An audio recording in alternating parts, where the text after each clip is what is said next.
പ്രിയ സജ്ജനങ്ങളെ, സദനമസ്കാരം. ഏകാത്മതാ സ്തോത്ര പഠനത്തിൽ 29ാമത്തെ ശ്ലോകത്തെക്കുറിച്ചാണ് നാം ചിന്തിച്ചുകൊണ്ടിരിക്കുന്നത്.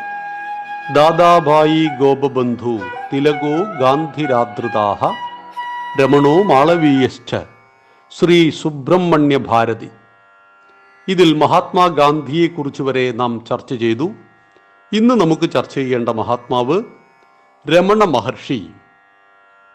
തമിഴ്നാട്ടിലെ മധുരയ്ക്കടുത്ത് തിരുച്ചുഴി ഗ്രാമത്തിൽ സുന്ദരയ്യർ അഴകമ്മാൾ ദമ്പതികളുടെ രണ്ടാമത്തെ പുത്രനായി 1870 ഡിസംബർ 30 ജനിച്ച കുഞ്ഞിന് വെങ്കട്ടരമണൻ എന്നു പേരിട്ടു.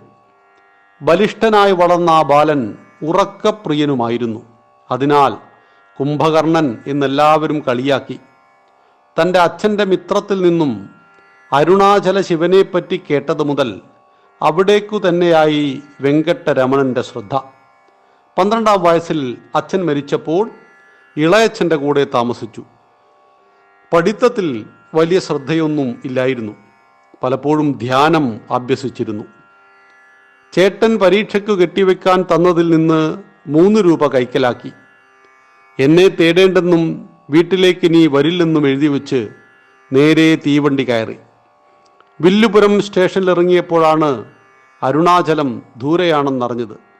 പിന്നീട് മാമ്പഴപ്പട്ടിലിറങ്ങി തുടർന്ന് നേരെ നടന്നു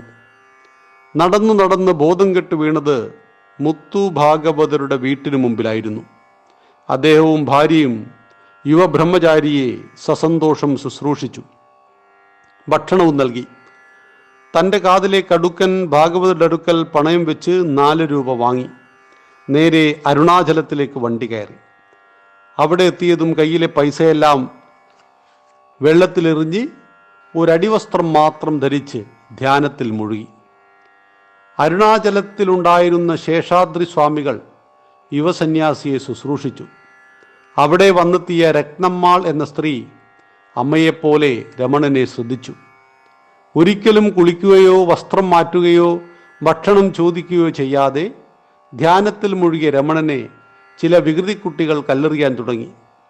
ശല്യം മുഴുത്തപ്പോൾ പാതാളലിംഗമെന്ന സ്ഥലത്തായി താമസവും ധ്യാനവും. കുട്ടികൾ അവിടെയും എത്തി. ശേഷാദ്രി സ്വാമികൾ കാവൽ നിന്നു. രമണൻ ഒരിക്കലും കുട്ടികളെ എതിർത്തില്ല. 6 മാസത്തിനു ശേഷം അരുണാചലത്തിലെത്തിയ ഒരമ്മാവൻ രമണനെ കണ്ട് ദുഃഖിതനായി. വിവരം കിട്ടിയ അഴകമ്മാൾ ഇളയ മകനെയും കൂട്ടിയെത്തി. രമണൻ അമ്മയെ കണ്ട ഭാവം നടിച്ചില്ല. പൊട്ടിക്കരഞ്ഞുകൊണ്ടിരിക്കുന്ന അമ്മയ്ക്കായി മകൻ കടലാസിൽ ഒരു കുറിപ്പെഴുതി നൽകി. ഓരോരുത്തരും അവരവരുടെ പ്രാരബ്ധമനുസരിച്ച് ജീവിക്കുന്നു. അതാർക്കും തടയാനോ മാറ്റാനോ ആവില്ല. അമ്മയും അനിയനും മടങ്ങിപ്പോയി. എന്നാൽ രമണനിൽ ഒരു മാറ്റം വന്നു. കുളിക്കാനും ദിനചര്യകൾ പാലിക്കാനും ഭിക്ഷയാചിച്ച് ഭക്ഷണം കഴിക്കുവാനും തുടങ്ങി. എന്നാലും ആരോടും മിണ്ടാട്ടമില്ലായിരുന്നു. വീടുകൾക്ക് മുന്നിൽ നിന്ന് വെറുതെ കൈകാട്ടും, കിട്ടുന്നത് കഴിക്കും. പതുക്കെ പതുക്കെ രമണ മഹർഷിയുടെ കീർത്തി പരക്കാൻ തുടങ്ങി.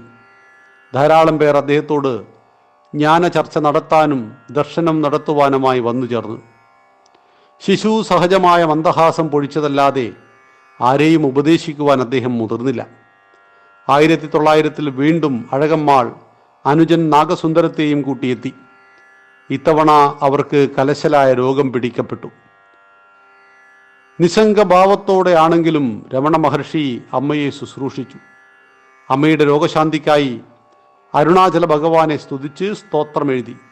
അമ്മ രോഗം മാറി തിരിച്ചുപോയി. തന്നെപ്പറ്റി നിരവധി അത്ഭുത കഥകൾ പ്രചരിക്കുന്നുണ്ട് എന്നറിഞ്ഞ രമണ മഹർഷി അതെല്ലാം ശക്തമായി നിഷേധിച്ചു. അത്ഭുതങ്ങളെല്ലാം പറയുന്നവരുടെ തോന്നലുകൾ മാത്രമാണ് ഇതെന്ന് അദ്ദേഹം പറഞ്ഞു. 1907 ഗണപതി ശാസ്ത്രികൾ എന്ന വിദ്വാൻ അരുണാചലത്തിൽ താമസിച്ച് നിരവധി ദിവസം രമണ മഹർഷിയുമായി തത്വചിന്തയിൽ ഏർപ്പെട്ടു. അദ്ദേഹം രമണ മഹർഷിയെ ഭഗവാൻ എന്ന് വിളിക്കുകയും രമണഗീത എഴുതുകയും ചെയ്തു. 1915 അഴകമ്മാളും അനുജൻ നാഗസുന്ദരവും രമണ മഹർഷിയുടെ കൂടെ സ്ഥിരതാമസത്തിനെത്തി. അനുജൻ സന്യാസം സ്വീകരിച്ച് നിരഞ്ജനാനന്ദ ആയി മാറി. അമ്മ 1920 സമാധിയായപ്പോൾ പൂർണ്ണമുക്തി നേടിയ ആത്മാവാണ് അവരെന്നും ശരീരം എച്ചില പോലെ നിരർത്ഥകമാണെന്നും പറഞ്ഞ രമണ മഹർഷി സംസ്കാര ചടങ്ങുകളിൽ നിന്നും വിട്ടുനിന്നു. അമ്മയെ സംസ്കരിച്ച സ്ഥലത്തും ചുറ്റുപാടും വിശേഷ ശക്തിയുടെ സാന്നിധ്യം അനുഭവപ്പെട്ട ഭക്തർ അവിടെ പരാശക്തി ക്ഷേത്രം പണികഴിപ്പിച്ചു. പിന്നീട് ശ്രീ രമണനും സമാധി സ്ഥലത്തിനടുത്ത് മലമുകളിൽ താമസമാക്കി. ജ്ഞാനയോഗമായിരുന്നു രമണ മഹർഷിയുടെ സാധനാ പദ്ധതി. മനസ്സിനെ നിരീക്ഷിച്ച് ഇന്ദ്രിയ വിഷയങ്ങളിലേക്ക്, വിഷയസുഖത്തിലേക്കും അത് പായുന്നത് തടയാൻ സാധിക്കണം. മനസ്സ് വഴിവിടുമ്പോഴേ നാം ജാഗ്രതയോടെ അതിനെ സ്വസ്ഥമാക്കണം. ഞാൻ ആര് എന്ന ചിന്തനത്തിലൂടെ തൻ്റെ ഉള്ളിലുള്ള ബ്രഹ്മത്തെ അറിയാനാവണം. സകല ചരാചരങ്ങളും അതുതന്നെ എന്ന് മനസ്സ് ധരിക്കണം. ധാരാളം വിദേശികൾ ആത്മാന്വേഷകരായി മഹർഷിയുടെ അടുത്തെത്തി. ആദ്യം ചെന്നത് മദ്രാസിലെ പോലീസ് സൂപ്രണ്ടായിരുന്ന FH ഹംഫ്രിയാണ്. ഇന്റർനാഷണൽ സൈക്ലിംഗ് ഗസറ്റിൽ രമണ മഹർഷിയുമായി ഇടപഴകുവാൻ അദ്ദേഹത്തിൻ്റെ അനുഭവങ്ങൾ അദ്ദേഹം പങ്കുവച്ചു. അതോടെ നിരവധി വിദേശ സാധകർ മഹർഷിയുടെ അടുത്തെത്തുവാൻ തുടങ്ങി. സാധകർ ധാരാളമായി വരാൻ തുടങ്ങിയതോടെ മഹർഷി ഒരാശ്രമം പണിതു. ഒരിക്കൽ 4 കള്ളന്മാർ ഭക്തരായി നടിച്ച് ആശ്രമത്തിൽ തങ്ങി.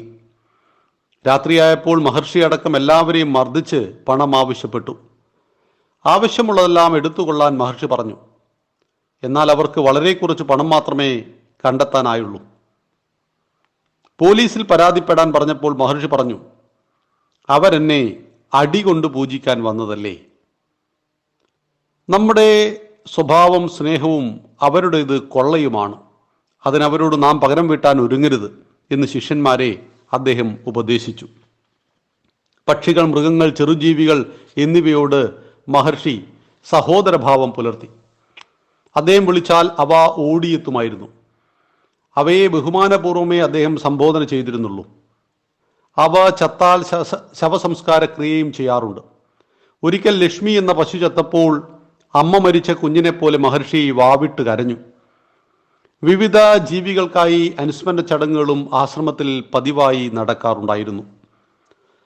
തോട്ടം, അടുക്കള, പ്രസിദ്ധീകരണം, കാര്യാലയം മുതലായ ആശ്രമത്തിൻ്റെ എല്ലാ വിഭാഗങ്ങളിലും ഒരു സാധാരണ പ്രവർത്തകനെ പോലെ അദ്ദേഹം പങ്കെടുത്തു. ഒരിക്കലും താൻ ശ്രേഷ്ഠൻ എന്ന ഭാവം അദ്ദേഹം ഉളവാക്കുവാൻ പരിശ്രമിച്ചില്ല. ആ ശ്രമത്തിൽ ഒന്നും തന്നെ വെറുതെ പാഴാവാതിരിക്കുവാനും അദ്ദേഹം ശ്രദ്ധിച്ചിരുന്നു. എല്ലാ ജാതിക്കാർക്കും തുല്യമായ പരിഗണനയാണ് അവിടെ ലഭിച്ചത്. രമണ മഹർഷി എല്ലാവർക്കും ഒപ്പം ഇരുന്നു കൊണ്ട് ഭക്ഷണം കഴിച്ച് ജാതീയ ചിന്തകളെയും ഉച്ചനീചത്വങ്ങളെയും അദ്ദേഹം സ്വന്തം പ്രവൃത്തിയിലൂടെ ഇല്ലായ്മ ചെയ്യുവാൻ പരിശ്രമിച്ചു. അരുണാചല പ്രദക്ഷിണം അദ്ദേഹത്തിൻ്റെ ദിനചര്യയുടെ ഭാഗമായിരുന്നു. ഒരിക്കൽ നടക്കുമ്പോൾ എറുമ്പിൻ കൂട്ടിന്മേൽ കാൽ തട്ടി. എറുമ്പുകൾ കടിച്ചപ്പോൾ അവരുടെ വീട് താൻ തകർത്തതിൽ പശ്ചാത്താപം തോന്നി. അദ്ദേഹം കാലനക്കാതെ വെച്ചു കൊടുത്തു. കാല് വീങ്ങി തളർന്നിരുന്ന അദ്ദേഹത്തിന് ഭക്തന്മാർ താങ്ങിയെടുത്താണ് ആശ്രമത്തിൽ എത്തിച്ചത്. മറ്റൊരിക്കൽ മലയിലൊരിടത്ത് ധ്യാനിക്കാൻ ഇരുന്ന അദ്ദേഹത്തിൻ്റെ മേലൊരു കരിനാഗം കയറിയിറങ്ങി. ആ നനുത്തു തണുത്ത കയറ് പോലെ എന്ന അദ്ദേഹം ആ അനുഭവത്തെ പിന്നീട് അനുസ്മരിച്ചത്. രാഷ്ട്രീയ പ്രവർത്തനങ്ങളെപ്പറ്റി ആരാഞ്ഞപ്പോൾ നാടകം കാണുന്നത് പോലെ നിശ്ചിന്തതയോടെ നിരീക്ഷിക്കുന്നതാണ് ശരിയെന്ന് അദ്ദേഹം അഭിപ്രായപ്പെട്ടു. 1945 അദ്ദേഹത്തിൻ്റെ കയ്യിലൊരു മുഴ കാണപ്പെട്ടു.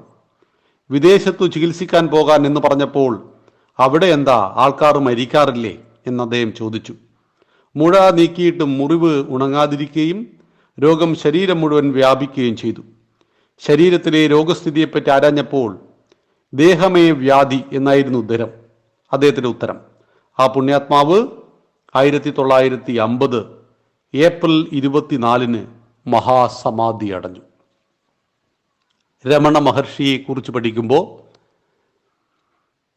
പരമാത്മാവിനെ ദർശിക്കുവാനുള്ള മഹർഷിയുടെ സന്യാസിമാരുടെ, സർവസംഘ പരിത്യാഗികളായ സന്യാസിമാരുടെ പരിശ്രമം, സർവചരാചരങ്ങളെയും ഏകമായി കാണുന്ന, സർവ്വതിലും കുടികൊള്ളുന്ന ഈശ്വര ചൈതന്യം ഒന്നാണെന്ന് അനുഭവത്തിലൂടെ ദർശിക്കുന്ന മഹാത്മാക്കൾ, അങ്ങനെയുള്ള മഹാത്മാവാണ് രമണ മഹർഷി. അദ്ദേഹത്തെ ഏകാത്മതാ സ്തോത്ര പഠനത്തിലൂടെ നാം നമസ്കരിക്കുന്നു. നന്ദി, നമസ്കാരം. വന്ദേ മാതരം.